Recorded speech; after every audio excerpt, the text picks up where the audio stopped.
जय हिंद दोस्तों, उम्मीद करता हूँ आप सब बहुत अच्छे होंगे। यार अगर मैं आज की जियोपॉलिटिकल सिचुएशन की बात करूंगा तो बहुत ज्यादा डिस्टर्बिंग है। फिर चाहे वो रशिया यूक्रेन की बात हो, भारत पाकिस्तान की बात हो, ईरान इजराइल या हमास की बात हो, पूरे वर्ल्ड के अंदर जो जियोपॉलिटिकल सिचुएशन है वो कहीं ना कहीं बहुत ज्यादा अग्रेसिव और डिस्टर्बिंग होती जा रही है समय के साथ। और ये एक अंदेशा भी है कि वर्ल्ड एक वॉर की तरफ बढ़ रहा है। मगर ऐसे समय में दोस्तों सबसे जो कठिन काम है वो ये समझ पाना है कि कौन सा देश आपका दोस्त है और कौन सा देश आपका दुश्मन है। मैं आपको फ्रेश एग्जांपल दूंगा। अमेरिका के साथ में भारत के जो रिश्ते थे वो बहुत अच्छे थे पिछले कुछ समय से। और यहाँ तक कि भारत ने जब अमेरिका के अंदर प्रेसिडेंट का चुनाव हो रहा था तब भारत के प्रधानमंत्री नरेंद्र मोदी जी ने सारे प्रोटोकॉल्स को तोड़ करके डायरेक्टली डोनाल्ड ट्रंप तक के लिए वोट मांग लिए थे। उन्होंने अमेरिका में जाकर के इस चीज को कहा था कि अब की बार ट्रंप सरकार, अब की बार ट्रंप सरकार। उसका दोस्तों सबसे बड़ा रीजन ये था जो डोनाल्ड ट्रंप की पार्टी है उसकी जो आइडियोलॉजी है वो राइट विंग की आइडियोलॉजी है। और सेम चीज भारत के अंदर भी है। इस समय जो गवर्नमेंट हमारी है ये राइट विंग की आइडियोलॉजी पे चलने वाली गवर्नमेंट है। तो कहीं ना कहीं हमारे लिए बहुत ज्यादा बेनिफिशियल था ये। और दूसरा इसके अलावा अगर हम उनकी जो पिछली गवर्नमेंट्स की बात करते हैं तो जो बाइडन को भी हमने काम करते हुए देखा है और हमने डोनाल्ड ट्रंप को भी बात करते हुए देखा है, तो दोनों को कंपेयर करते हैं तो डोनाल्ड ट्रंप हमारे लिए कुछ बेनिफिशियल तो थे एज कम्पेयर टू जो बाइडन। इसलिए भारत की उम्मीद कर रहा था कि डोनाल्ड ट्रंप के आने से बहुत फर्क पड़ेगा जियोपॉलिटिकल सिचुएशन पे और भारत के ऊपर भी।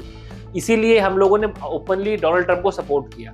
रिजल्ट्स भी हमारे फेवर में ही है। जब डोनाल्ड ट्रंप प्रेसिडेंट बने उसके बाद में उन्होंने ओपनली चीज को बोला कि हम भारत के साथ खड़े हैं टेररिज्म को खत्म करने के लिए। दुनिया में कहीं भी अगर टेररिज्म पनप रहा होगा तो हम उसको जड़ से मिटा देंगे। तो ये एक अच्छा साइन था पूरे विश्व के लिए और खासकर भारत के लिए। लेकिन एक चीज हमेशा से कही जाती है कि diplomacy is not an easy thing. Bharat और अमेरिका के बीच का जो रिलेशन है ये पिछले कुछ समय में खराब होता हुआ चला जा रहा है। उसके कई सारे बड़े फैक्टर्स हैं, लेकिन जो सबसे बड़ा फैक्टर है वो ये है भारत और रशिया के बीच में जो ऑयल ट्रेड डील है। आपकी जानकारी के लिए आपको बताना चाहेंगे जो रशिया का ऑयल रिजर्व है उसमें से 1/3 जो ऑयल है वो भारत इंपोर्ट करता है और वो भी सस्ते दामों पर।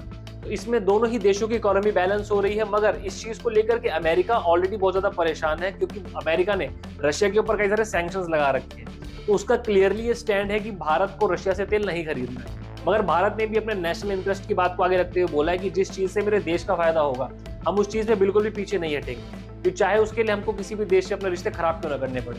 इसी इंटरेस्ट को देखते हुए भारत ने क्लियरली अपना स्टैंड दे दिया और कह दिया कि हम लोग रशिया से तेल लेना बिल्कुल भी बंद नहीं करेंगे। जिस वजह से अमेरिका काफी ज्यादा खिसिया गया और उसने भारत के ऊपर 25% का टैरिफ लगा दिया। सिर्फ भारत ही नहीं, ब्राजील, चाइना समेत कई कंट्रीज पर अमेरिका ने टैरिफ लगा दिए थे। मगर चाइना और कई कंट्रीज के ऊपर इसका असर कोई भी देखने को बिल्कुल नहीं मिला। जहां पर चाइना के ऊपर अमेरिका ने 50% का टैरिफ लगाया था उसके बाद चाइना ने उसके ऊपर 75% का टैरिफ लगा दिया।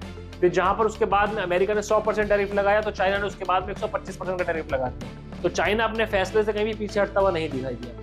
वही सेम चीज भारत के साथ भी थी। भारत ने क्लियरली बोल दिया कि हमारे नेशनल इंटरेस्ट में कोई चीज होगी तो उस पर हम कोई भी कॉम्प्रोमाइज नहीं करेंगे। जिसके बाद में अमेरिका ने दबाव बनाने की कोशिश करी कि भारत रशिया से तेल लेना बंद कर दे। मगर भारत ने क्लियरली मना कर दिया कि हम नहीं कर सकते और ना ही हम करेंगे क्योंकि हमारा नेशनल इंटरेस्ट सबसे पहले है। उसके ठीक बाद में डोनाल्ड ट्रंप ने उस 25% के टैरिफ को बढ़ा करके 50% कर दिया।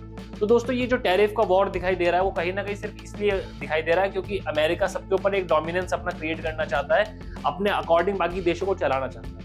मगर भारत और कई ऐसे कंट्रीज हैं जिन्होंने अब अमेरिका की जो रियल फेस है उसको समझना शुरू कर दिया है, उनकी स्ट्रैटेजी को समझना शुरू कर दिया है, उनकी प्लानिंग को समझना शुरू कर दिया है। तो हर कोई अपने लिए एक ऑल्टरनेट देख रहा है और इसके चलते हम लोगों ने भी रिसेंटली देखा है कि जो रशिया के प्रेसिडेंट है व्लादिमीर पुतिन, उन्होंने भारत में अपना दौरा कंफर्म कर दिया।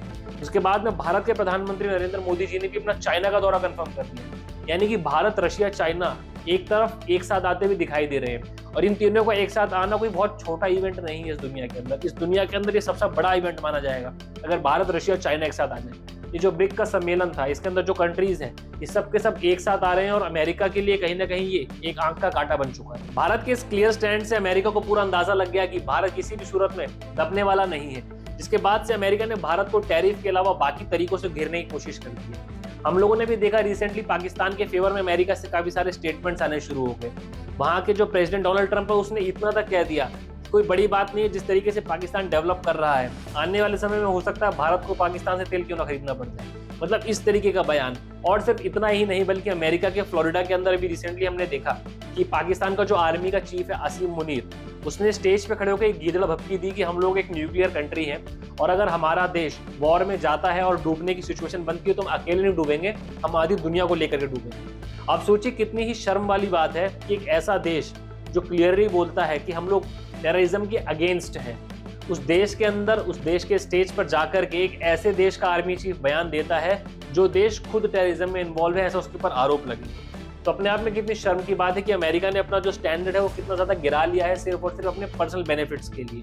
मतलब आप टेररिज्म को सपोर्ट कर रहे हैं सिर्फ इसलिए ताकि आपका फायदा हो सके। साथ ही साथ असीम मुनीर ने यह भी कहा कि अगर सिंध नदी के ऊपर भारत बांध बनाता है तो हम भारत पे मिसाइल से अटैक कर सकते हैं। सोचने वाली बात यह कि गीदड़ भपकी कोई नई चीज नहीं है, ये गीदड़ भपकी हम लोग बहुत समय से सुनते हुए आ रहे हैं।